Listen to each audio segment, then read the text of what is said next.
Tonight on our front, we delve into the anti-corruption and governance reforms proposed by the NDC under the leadership of John Dramani Mahama, as outlined in their 2024 manifesto. The discussion will explore key aspects of Mahama's strategy to reset Ghana's governance framework, focusing on constitutional reforms, ethical leadership, and reduction of government size.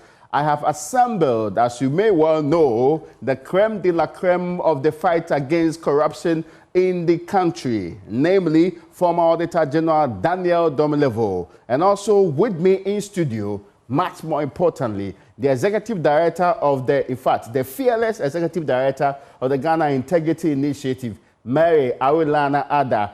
They're going to take on the sectoral lead and Member of Parliament for North Tongue, Samuel Okudzeto Ablakwa, who has been appointed as the representative to share with the people of this republic the details of the NDC's plan to fight corruption. Now, throughout this conversation, we'll assess the feasibility, the potential impact, and the challenges of Mahama's anti-corruption plans. The conversation aims to also provide a comprehensive evaluation of how these proposals could reshape Ghana's political landscape and restore public trust in governance. Let me come in studio. Mr. Domelevo will be joining us in a second, and also Samuel Okudzeto Ablakwa should be on phone responding to every single important clarification query is actually responded here. I am told that Daniel Zhao Domelevo is already on. You're welcome, sir, to our front. Thank you very much, and good evening to you and your listeners and viewers as well.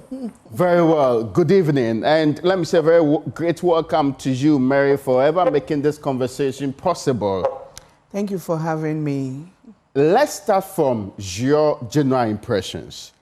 You have seen the content of this manifesto. Yeah. Corruption is one of the biggest problems, not only in Ghana, but on the continent. Yes. But in the People's Republic of Ghana, it's an endemic and life-threatening issue, many people say. In fact, now corruption is almost at par when it comes to dealing with illegal mining and all the other things related to it. Are you genuinely impressed or disappointed? Or is a mixed bag when it comes to the content that the NDC put together? Thank you very much, Raymond, and good evening to your viewers and also to the other guests online. I would want to say that it's a mixed bag.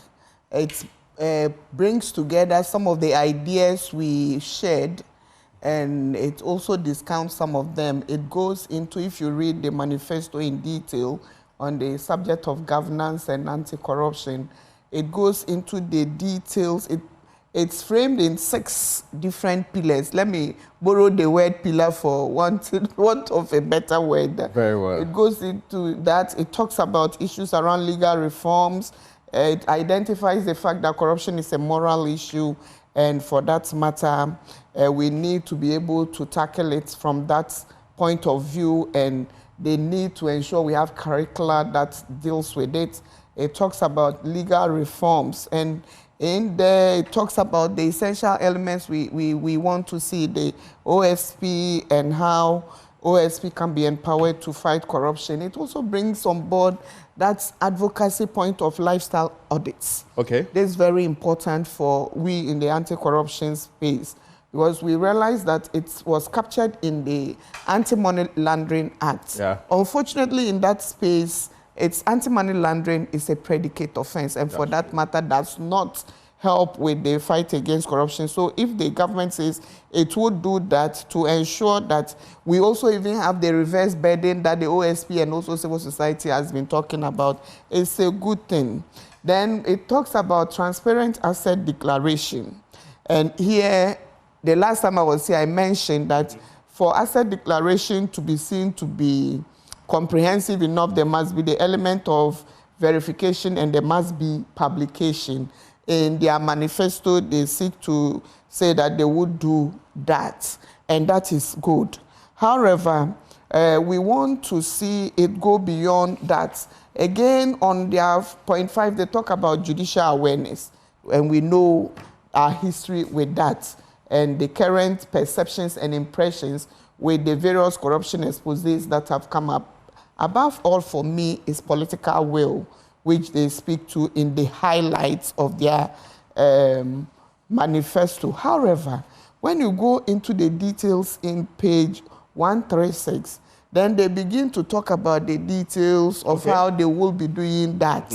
And some of the things they say, excuse me to say, for again, want of a better word, is not exhaustive enough. For instance, one, launch Operation Recover All Loot to investigate, prosecute, and recover proceeds of corruption. How is that going to be done again? It's like you are doing putting in place an M&E framework, which we expect to see the how you are doing it, and then you show, for example, that this was done here, and we believe that when we do it, it would be good. We are skeptical because of history. And I say so because some of these things have been said before, and yet we were disappointed totally when it came to implementation. So for us, we believe that some of the things that have been said need better particulars to show how we are going to do this, because this is a bigger document, and so we should be seeing a lot more than what has been stated here. For instance, they say, collaborate with the judiciary to establish a court for persons whom adverse findings have been made against by the Auditor General. I think this is another brilliant idea that we have been talking about, that we should facilitate the formation of an anti-corruption court that is exclusive to dealing with issues around that subject matter. Implement measures to curtail abuse of single source and restricted tendering procurement. How do you do that? I will certainly be, yes, I like your introductory words you have put out there. We will be asking Samuel Okudzeto Ablakwa to tell us, justify every line of that in a second from now. Let me also hear introductory remarks from Daniel Zhao Domilevo. Are you impressed or disappointed? Or it's also a mixed bag for you? I stand with my sister Mary. It's a mixed bag for me because on the surface, it looks good. Many of the promises or the issues identified in the manifesto, I think, look good. But we are dealing with politicians who can come back and do the next time that, we promised and we have scored 60% or 80% or 20%. And you can't punish them. You can only look on. So I think it's good, especially the separation of powers. I think is very important. If you want to be, you should be executive. If you want to be a legislator, you should be a legislator. You can't be in the government as an executive or a minister and go back to join the legislature in overseeing or supervising the government. So I think that is a very good one, and we must pursue it. I was also thinking that the assets and liabilities declaration, as they have put it, is a good one, the verification and the publication, as well as the lifestyle audit, they are good ones. But what I didn't see is the consequence of not complying. It is not just putting them in law. You know that currently, this is my opinion, according to Article 286, you must declare your assets and liabilities before you can occupy some offices in the public sector. People have violated this with impunity. When it goes to CHRAG says that there is no law which says we should do exercise this jurisdiction or this punishment or administer this type of punishment. And so I wish they come out with the consequences of finding someone in office who has not declared his assets as required of him. And of course, I agree very much with Auntie Mary on the lifestyle audit. The lifestyle audit should not be tied to investigation of money laundering. Anytime a citizen, I don't think lifestyle audit should even be limited to only public servants. Anytime we can identify that a public servant is living beyond his or her means, that audit may be triggered, except that, of course, some of you will argue that we will be infringing on people's privacy and whatnot, etc. So, and we'll use it for witch hunting, yeah. Exactly. There must be checks and balances to ensure that we don't use to witch hunt or unduly disturb the privacy of people. But let me be very honest with you. When I heard the Operation Recover or Loot, I was thrilled. I think that is what we need, because no government has the moral right to inflict additional taxes on Ghanaians. Already, I hope you remember, I have positioned that we move from taxation to robbery instead of taxation to production that we were promised. So we don't have to go beyond the robbery. After robbery, I don't know what else will be done to us. So the looted funds must be collected. In fact, given what you alone know, and yesterday or 2 days ago we were at Nat Hall, and Crusaders Against Corruption came with a long list of transactions outside the auditor, in addition to what the Auditor Generals have come out with. I think we have a lot of money to recover. Now, addressing the Auditor General's report in a special court, I think is a good thing. And already there was an arrangement with the Chief Justice where he dedicated some courts for allowance and surcharge, but not the Chief Justice has already done that, identifying some courts. So if we are going to add other infractions to it, now the devil is in the detail. How are we going to do this? There are two ways. I like one, I don't like the other. One of them is collaboration between the Auditor General and the Attorney General or OSP, so to do this. It is a good one, but it disturbs the independence of the auditor to some extent. So I would prefer that under Article 88, the Attorney General issues a fiat mandating the Auditor General to pursue those cases by himself, because at times the culprit may even be the Attorney General himself. So if you are going to depend on the Attorney General or an institution that Attorney General is in sympathy with, it is going to be difficult. So those are my initial reaction. But I think in all, it looks good, especially reducing the size of government. We can, for some details how they are going to do it. In my view, some ministries should be combined. Some should not have deputies, just a minister and chief director. Now, I guess now the framework is quite clear to everybody. So I need to bring in now Samuel Okudzeto-Ablakwa, who is a member of parliament. He's actually the chairman of the Government Assurance Committee in the Parliament of the Republic of Ghana. He's a sectoral spokesperson on this particular sector. And recently, I think yesterday or so, or 2 days ago, he had calls to actually deliver a speech outlining 22 points that the NDC is highlighting as part of the quest to reform governance and also deal with the fight against corruption. The first question that comes in is this question about constitutional reforms, the plans to reduce the overbearing powers of the president as part of constitutional reforms. Now, I need to ask you, Honorable Member of Parliament, what specific changes are being proposed, and how do you envision these changes will reform and strengthen checks and balances in Ghana's governance? Well, thank you very much, Raymond. Good evening to you. Good evening to the eminent panel, and good evening to all our viewers. So, first of all, we want to emphasize that our manifesto is a culmination of extensive consultations. The civil society activists, anti-corruption crusaders in our country will tell you that we held series of meetings with them, and we were bold to carry through the feedback that we received from these consultations and these engagements, which were led by our flag bearer, His Excellency John Dramani Mahama. Now, on the specific question of the constitutional reforms, all of the engagements that we have held, what comes up strongly is the need for a constitutional amendments to be carried through. You recall that under Professor Mills, God bless his soul, he did extensive work.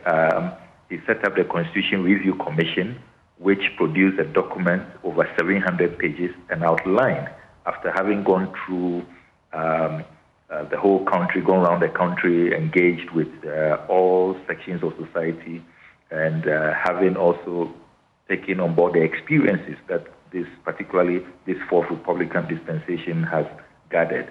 And when you look at the recommendations, largely it will also address the canker of corruption, the overbearing nature of the president, a very imperial president who virtually does whatever he wants. And if you have a president who doesn't want to listen, it's very difficult because parliament is weak and is subservient to the executive. Now, under President Mahama, remember that there was a constitutional implementation committee set up under the chairmanship of Professor E.V.O. Dankwa. They also made some far-reaching recommendations on how to go about the implementation of the Constitution Review Commission.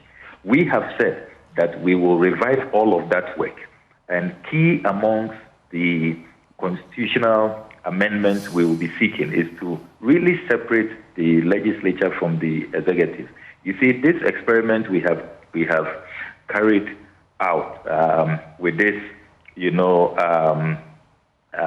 this blend of the legislature and executive, so majority of ministers should come from parliament, the hybrid system.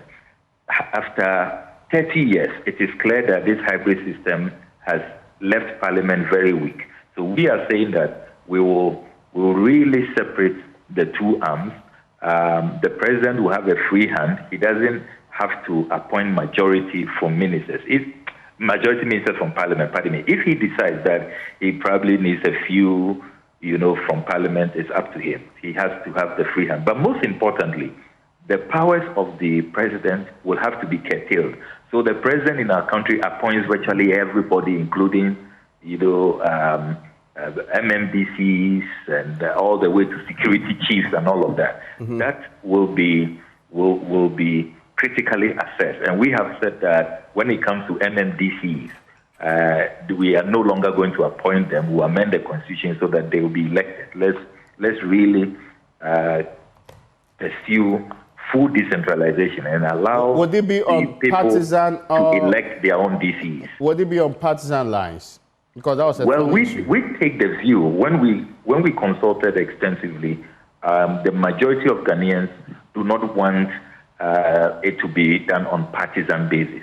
A majority say that they want it to be non-partisan. So that is what we are going to pursue. So you did talk about separation of the legislature and the executive. So this will mean that the president is supposed to appoint any minister from parliament? Yes. If you read the white paper after the Constitution Review Commission, the position that we adopted when we were last in power, following from the recommendations of the Constitution Review Commission, is that the president should have a free hand.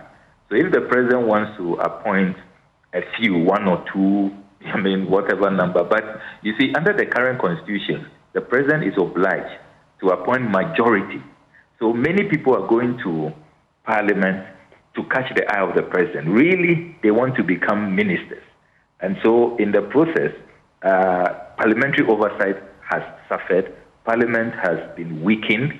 So you have this extreme partisanship. Then if your party is in power and you are not appointed a minister, it means you are not good enough, and so it's all about, I want to be in the... Well, I seem to have difficulty with that line to Samuel Okudzeto-Ablakwa explaining the very first question about how they are going to do the separation of powers and reduce the powers of the executive president as proposed in their governance reforms in the NDC's manifesto. In studio with me is Mariada. Also on the Zoom is Daniel Zhao Domilevo. I should be able to raise him back for further questions because there are other clarifications that are required. Yes, so we should be able to get back to some on this matter. But you have heard so far how they are going to implement this separation of power theory, how they are also going to make sure that other institutions are independent and also ensure the election of MMDCs. Are these steps in the right direction? I believe so. Why do I believe so? I believe that if we are doing work for government, we need to ensure that in actualizing the Constitution, we are ensuring that there is a true reflection of what the Constitution speaks to when it says power resides in the people, and for whom we assign some of it for the president to work. If we have realized since 1993 that our Constitution has not benefited us, the right thing to do is to separate powers, and it is a good thing that they would want to do that. However, I am again very skeptical because of history. It's not for want of doing this, because we know the constitutional review process led to a white paper that was generated, and it didn't actually take care of some of these. Review implementation committee. Yeah. And they didn't actually take care of some of these. And so for me, I would say that if this party was really committed to implementing some of the recommendations that came out from that, we wouldn't even be talking about some of these things today. They should have been done. But you see, as humans, we need to learn from the past and then to shape the future. So that's the essence of policy. So if government believes that this is the way we need to go, I couldn't agree more with them that we need to chart that path. And it is because the unlimited powers of the president have increasingly shown that we are breeding a monster who could do anything for us. And today I heard you talk about Galamsey the whole of the morning show. This is what leadership of one person who has assigned some of it to people who believe in him can lead to. This is where you can hear people in parliament talking about one person doing more than the other. That is a reflection of where we have gotten to. We are saying that let us do that. Then Parliament would have the powers of oversight. They would not only represent the people who, for me today, I believe they are not doing so. If you are scoring them perhaps maybe a 50 on representation, but if you take oversight, when it comes to the issues of finance, we all know that not much is being done. The executive is captured the legislature, and that is not a good one for us. We need to ensure that we decouple this really well, as is done in other jurisdictions. We decided to go for a mixed bag, a hybrid system, as we call it, but it's not inured to our benefit. So if the NDC wants to go back to the process they started, which they themselves didn't actualize, and this government decided that the recommendations were too many and they couldn't implement them, which could even result in a whole review of the whole constitution. I believe it's a good thing that they want to do. And all the other things Honorable has, let me finish. All the other things Honorable has spoken to, I believe, are important. All right. But again, I say, would we see the same thing happen again? Beautifully written, beautifully presented, eloquently spelled out by the Honorable Okujetu Ablakwa. And then when it comes to true implementation, we don't see any framework that is giving us specifics as to how this would be done. Then it's worrying. It's worrying. I will bring in the question because there's a section on, you mentioned illegal mining. I would actually bring in that point, though. But before that, I think the question related to this is, what's the guarantee that this will be done? And these separation of powers also reducing the powers of the executive president. You are saying that if President Mahama is actually made president tomorrow, he will be willing to go through this process. What timelines are we to expect these days so that it doesn't become another 4-year running without it being implemented? Well, let me state that the commitment is unwavering. We really have the full assurance from the flag bearer. Remember that he led these consultations, met with civil society, met with anti-corruption groups.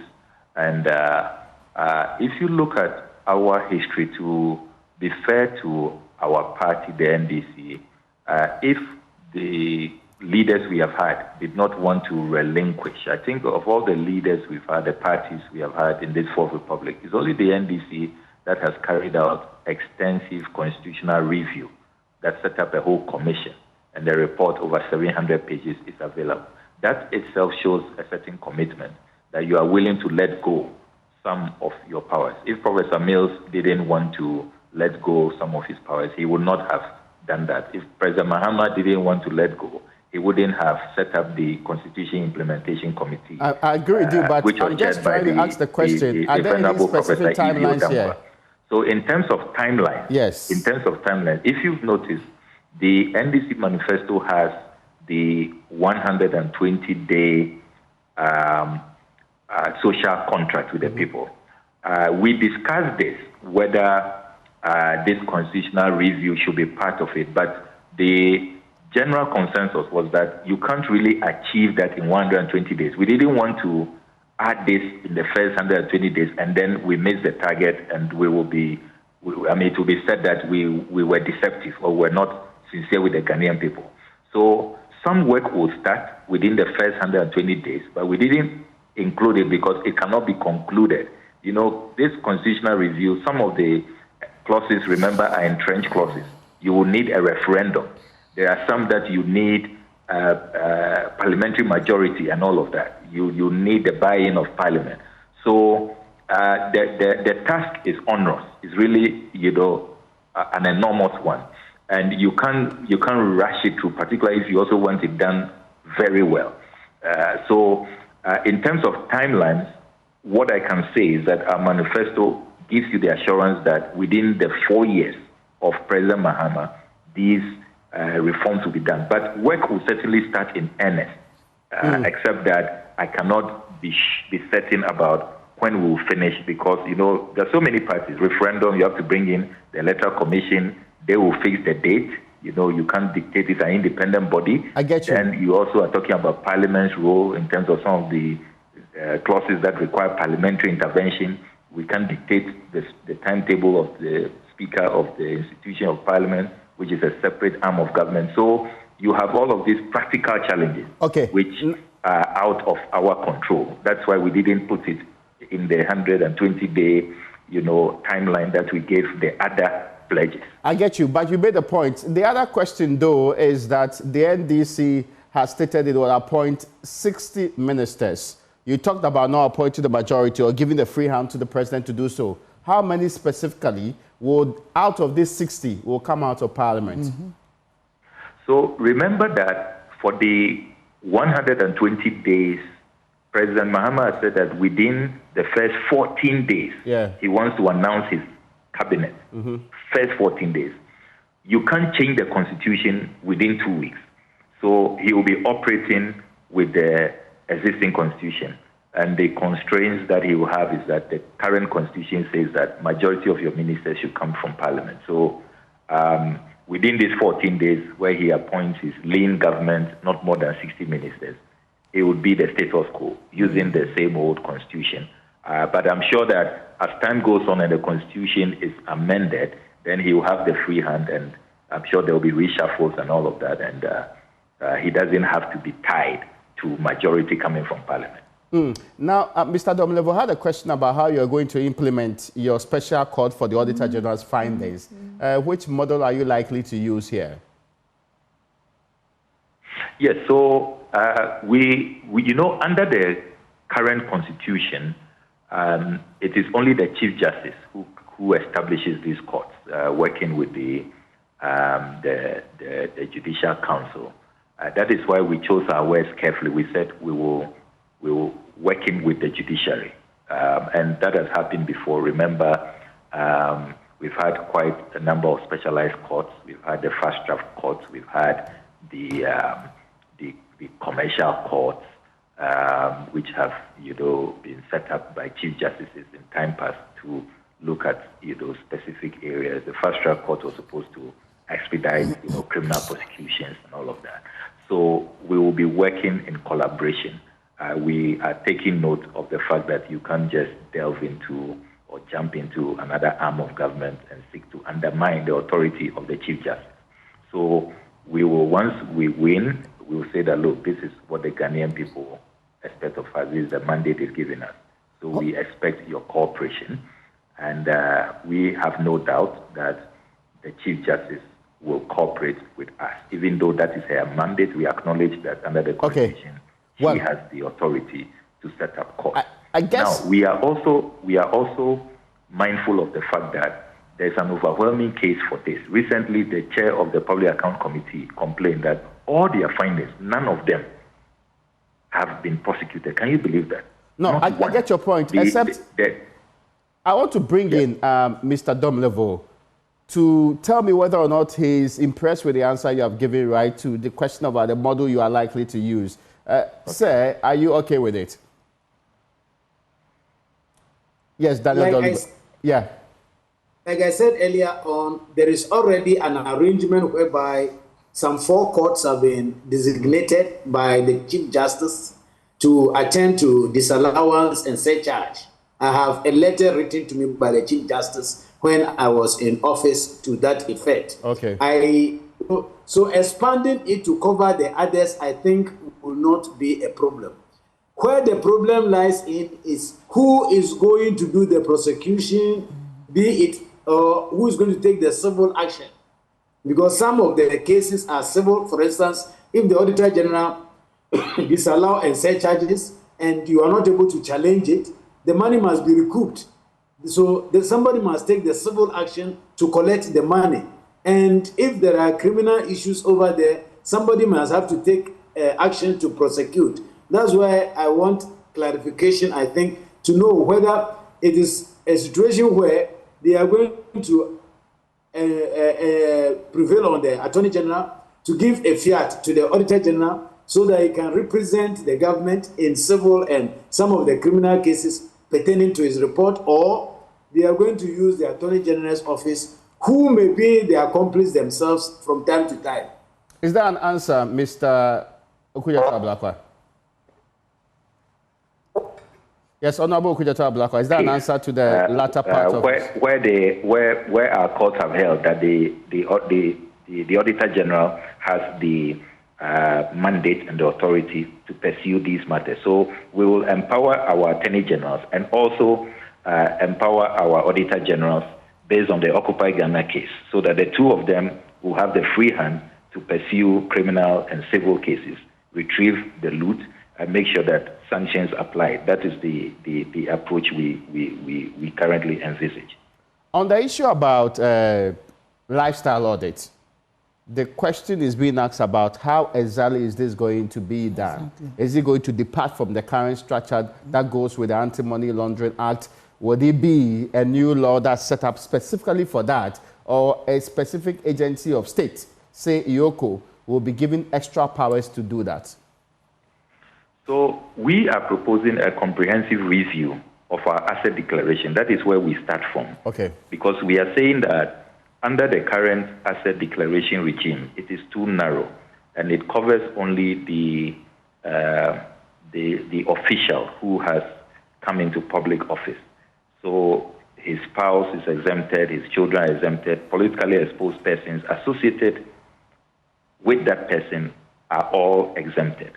We are saying that current best practice globally has moved towards, including spouse and all politically exposed persons. So we are proposing a review of the asset declaration regime. And we also think that these asset declarations should be made public. I mean, what should stop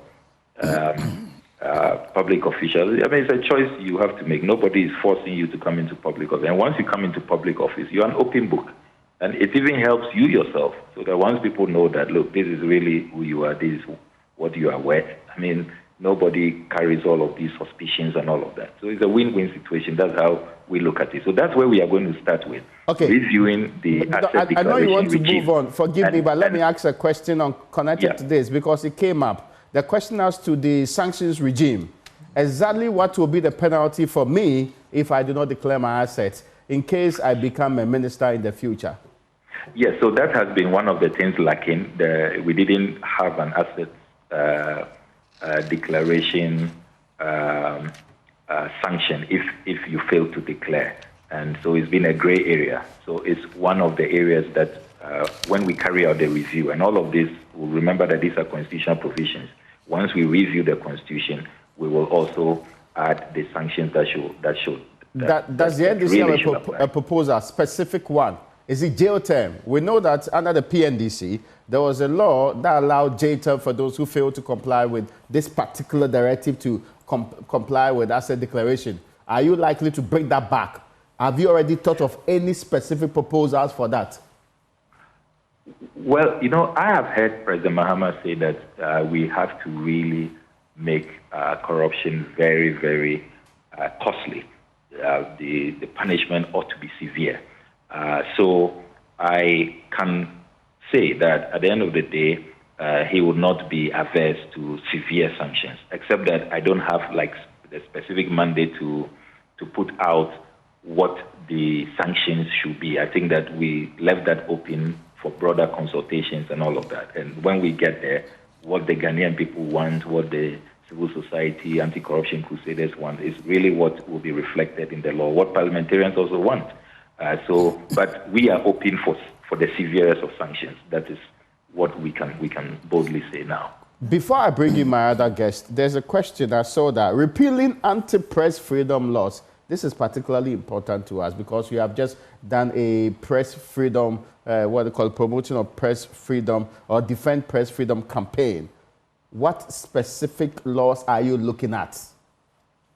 Yes, so we have observed over the years that even though criminal libel has been repealed, we have observed that there are other laws in the Criminal Offences Act and other laws that are being used to really hound journalists. For example, this business of fear and panic. Nobody really knows what goes into that.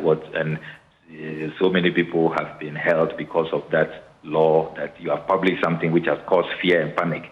We think that it is so wide, its ambit is not properly defined, and it's being used. And a number of your colleagues, have suffered that. National security will pick you up. You are then harassed. You are then, sometimes even tortured and all of that. So we think that must go, specifically that's fear and panic. And then we have also observed that there's been a number of defamation suits which have really come to collapse a number of media houses. And we think that we should also look at that so that we protect journalists, so that in the pursuit of their of course, we are not saying that let us have a climate of irresponsible journalism, but journalists are allowed to make genuine mistakes in the public interest, and where it is a genuine mistake, should the remedy be these, huge costs that, these journalists and their media houses are not able to afford? Because you can say, oh, you've repealed criminal libel, but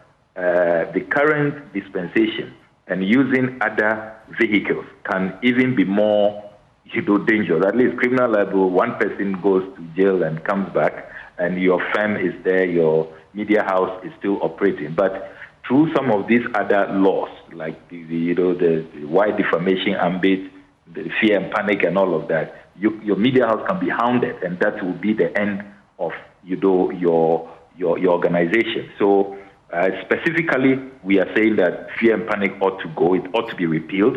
We are also saying that we need to look at the defamation regime and allow for journalists to operate more freely, so that this business of they being picked up and really we don't even check in thoroughly. We haven't seen who has really successfully been able to prove that this particular action of a journalist has really created fear and panic. How do you measure that? And what really has that, what worry has that been to society? So we think that some of these colonial relics, ought to go. Very well. Now let me come in studio. You have heard his comments on the assets declaration regime. You have heard his comment particularly on the issue to do with the lifestyle audit. You've also heard what they intend to do in the sanctions regime that Mr. Domlevo introduced. Are you impressed, or there's more room for improvement? There certainly is a lot of room for improvement.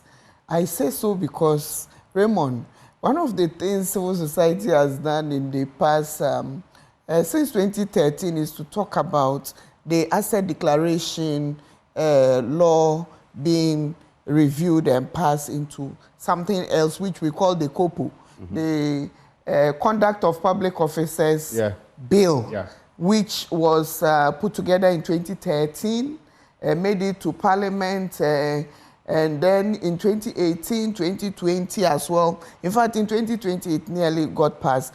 And within the Conduct of Public Officers Bill, the bill which is currently, I don't know where it is, whether it's in Cabinet or in the Attorney General's office, spells out some issues that we need to deal with.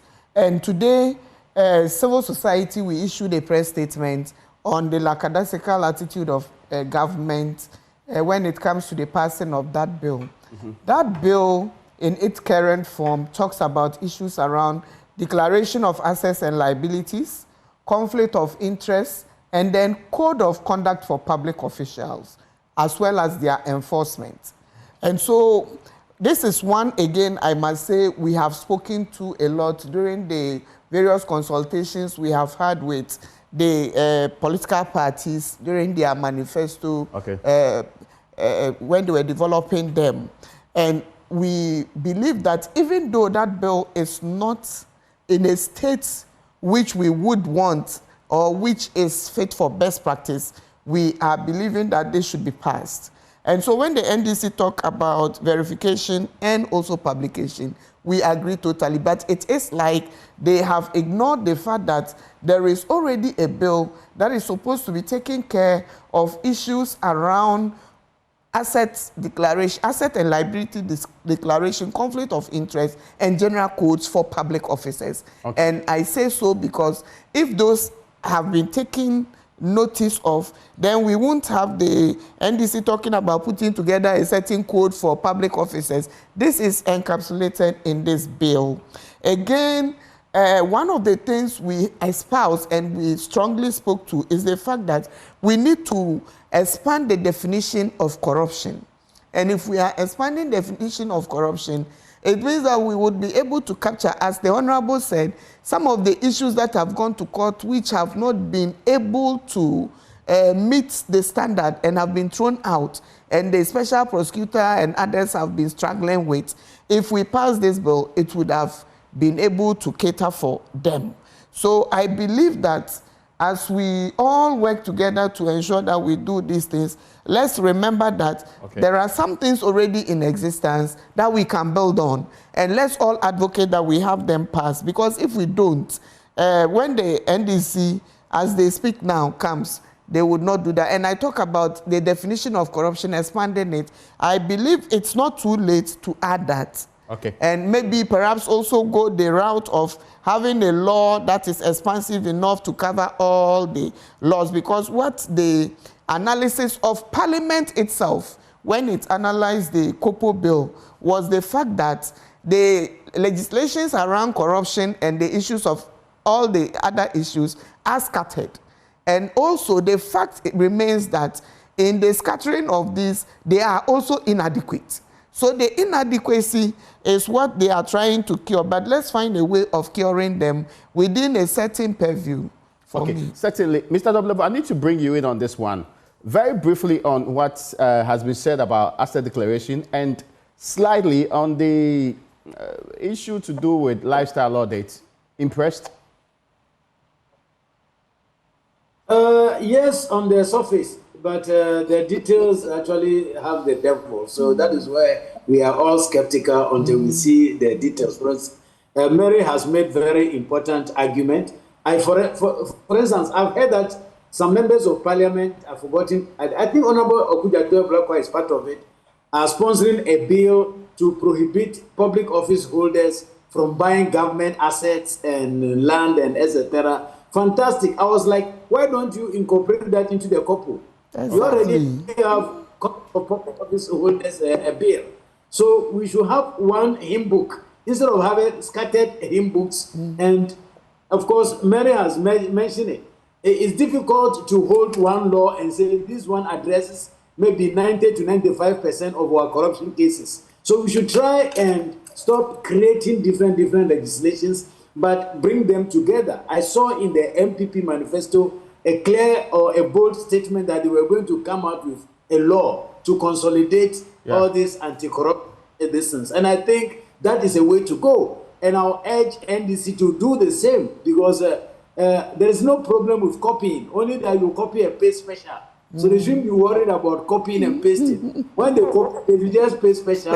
And what is more important is Ghana. Instead of talking about my colleague has it, so I don't have to go for it. In fact, let me conclude by saying that all this comes from the directive principle of state policy, which says government should take steps to eradicate corrupt practices and abuse of office. Okay. So if that solution to solve the problem, we should not shy away at all from it just because somebody has mentioned it. Thank you. I want to ask you this question because I know you'll be interested in it. The NDC wants to deal with illegal mining. In fact, it's one of the issues it talks about. It said ending Galamsey. Illegal mining has been a persistent issue in Ghana, and they have strategies they want to share to actually deal with the problem. From where you sit, and of course, currently government is struggling, admittedly by even government officials, is this a feasible plan to deal with illegal mining? Let me say that, yes, it is possible, but I will reserve my comments because I set thumbs up for the president when he said, I'll put my presidency on the line. Do you remember that? He said he has said it in cabinet several times, and now he will tell us in public, he's going to put his presidency on the line. And even that, nothing has happened, and there are no consequences. So it makes it very difficult to believe politicians at times, but let's get to it, and I'm sure we will cross it. Mr. Hujata Blakwa, what specifically will you do to deal with illegal mining?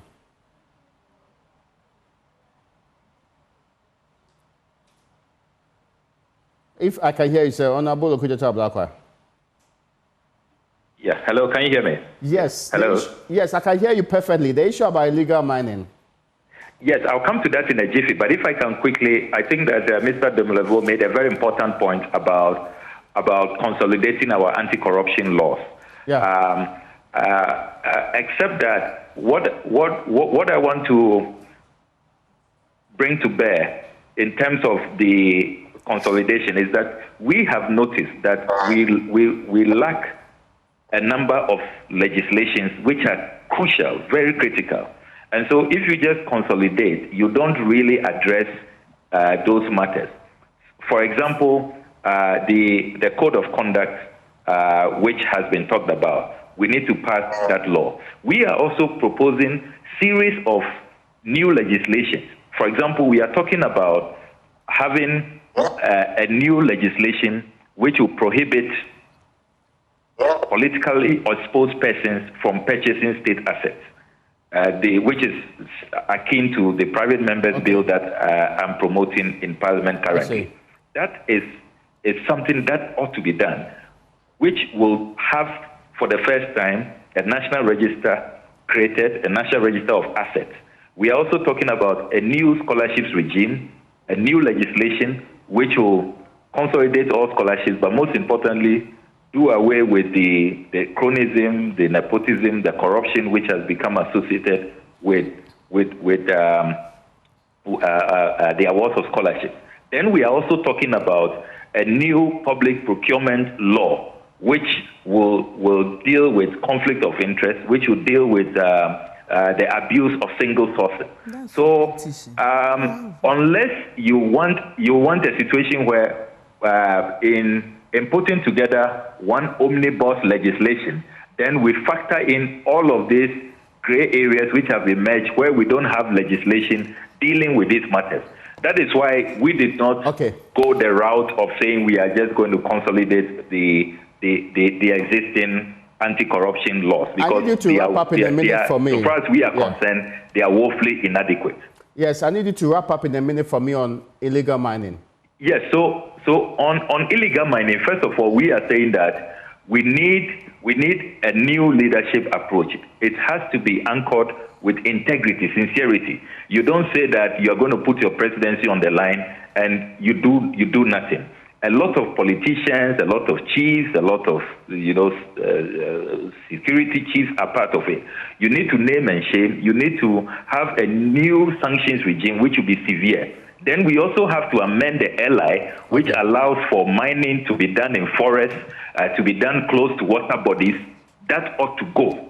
We need to review the law, and then we need to have very severe sanctions. That's going to be our approach. We are not going to tolerate mining. We will not issue mining leases or licenses in forests close to water bodies, and then we are going to put in place stiffer sanctions for those who engage in illegal mining. I need to give the last word to you, Mariada, on this illegal mining thing. Yes. Under a minute, please. So what I would say to sum this topic is the fact that until we see any of the political parties conclusively tell us that they are going to put in place a mechanism to ensure that campaign financing is regulated, we would not make any gains in the fight against illegal mining, because they are supporting them, they themselves are engaging in it, and people who engage in it are giving them money to fund their campaigns. And as the Speaker of Parliament said